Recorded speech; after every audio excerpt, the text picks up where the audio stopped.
eu percebo que quando você vai falar com uma pessoa que é um praticante de meditação, ele vai estar ali.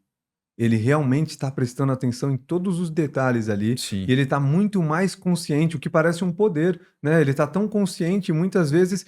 eh, tem um exemplo assim dos. Imagina a gente falou de luta, então um lutador. Quando o lutador é muito, muito bom, significa que ele está consciente de tudo que está acontecendo ali naquele momento, né? Ou um jogador, ele está extremamente consciente da onde o posicionamento da mão, do pé, da onde que está, de tudo que está acontecendo ali, extremamente consciente naquele momento. E isso vai fazer ele um grande jogador, um grande lutador. E o praticante de meditação, ele consegue estar, principalmente quando a gente fala desse nível de prática, ele consegue estar presente em momentos assim, quase em vários momentos do dia. Eu não digo que ele seja um Buda iluminado e estaria totalmente presente em todos os momentos, mas ele consegue manter o estado de presença muito mais tempo, o que faz um ser superpoder, né? Parece que ele tem superpoder. Sim. É. Eu tive essa impressão quando eu tive com os monges também. Só que, É uma presença, assim, muito forte.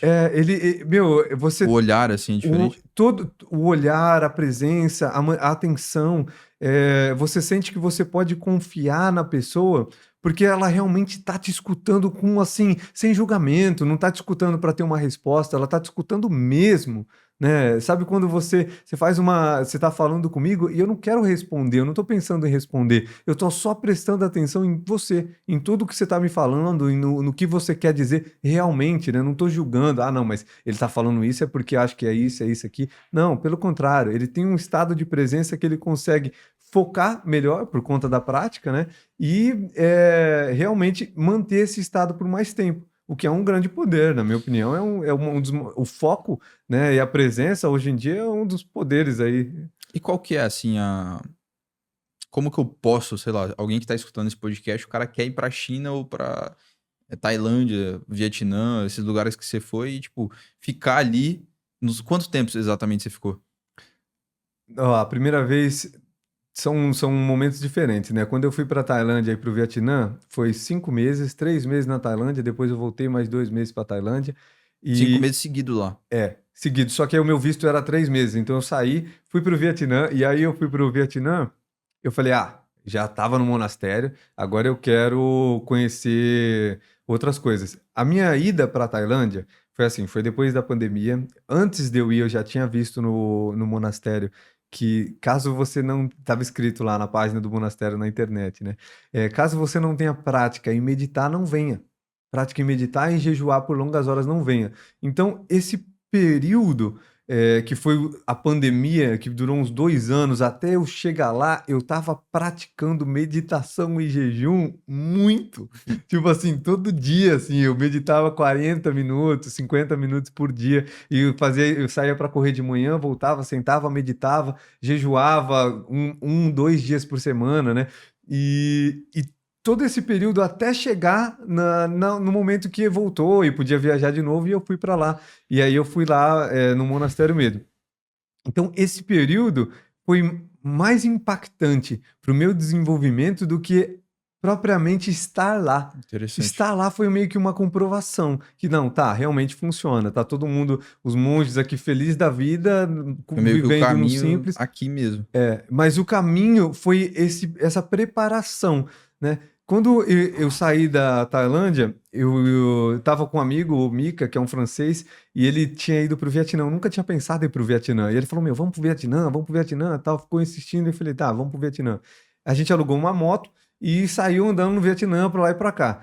Aí tava passando lá e tinha um monastério. E eu falei: Meu, eu tenho que ir lá visitar esse monastério. Tô aqui mesmo. Porque eu cheguei no monastério, um monastério gigante, né? E outra tradição, uma tradição Chan, que hoje é o budismo Shaolin, vem da tradição Chan. As tradições budistas têm algumas regras diferentes, né? Então você tem um tipo de meditação, outro tipo de meditação. Isso também foi muito interessante para eu me adequar e entender sobre o tipo de meditação que eu gosto e que faz mais sentido para mim na minha prática, né? Na minha própria prática, que é o que eu falei, você tem um diário.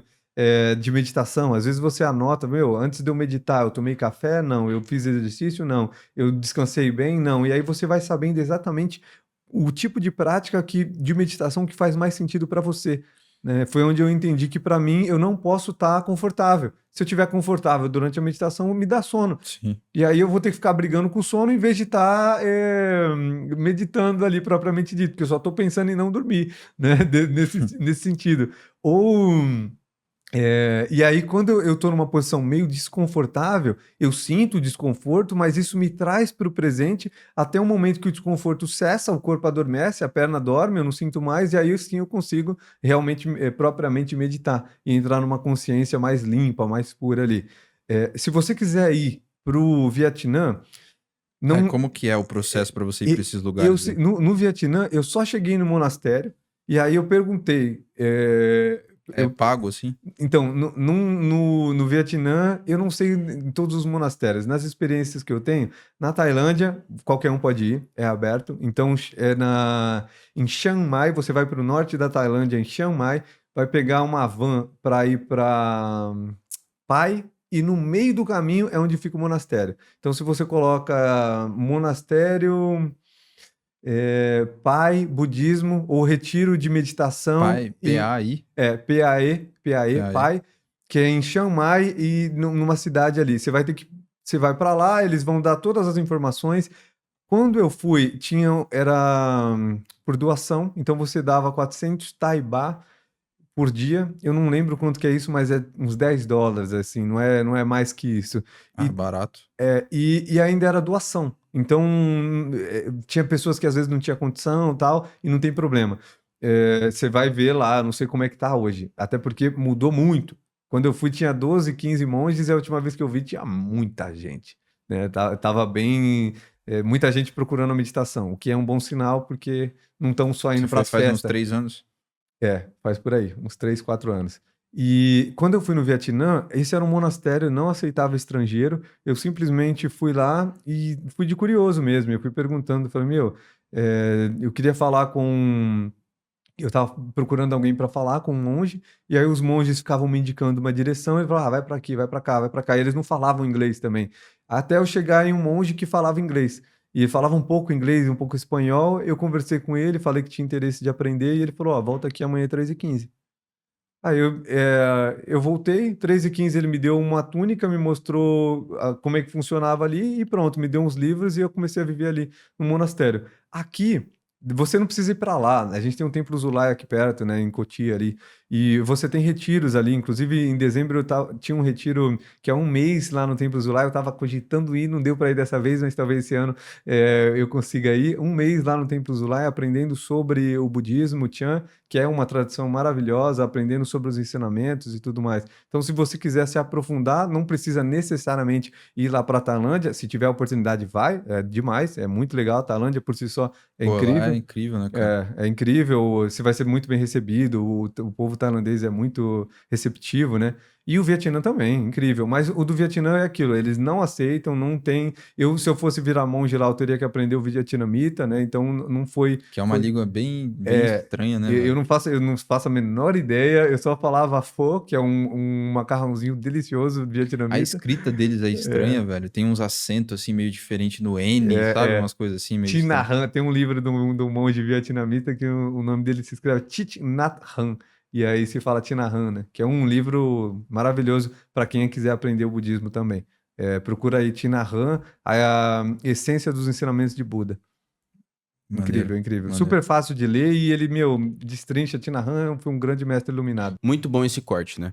Agora eu peço meu por favor para que você se inscreva aqui nesse canal. Isso nos ajuda muito a melhorar o conteúdo cada vez mais e trazer cada vez mais conversas interessantes. Além disso, você também vai receber conteúdos de valor como esse. Então eu agradeço de coração e até o próximo vídeo.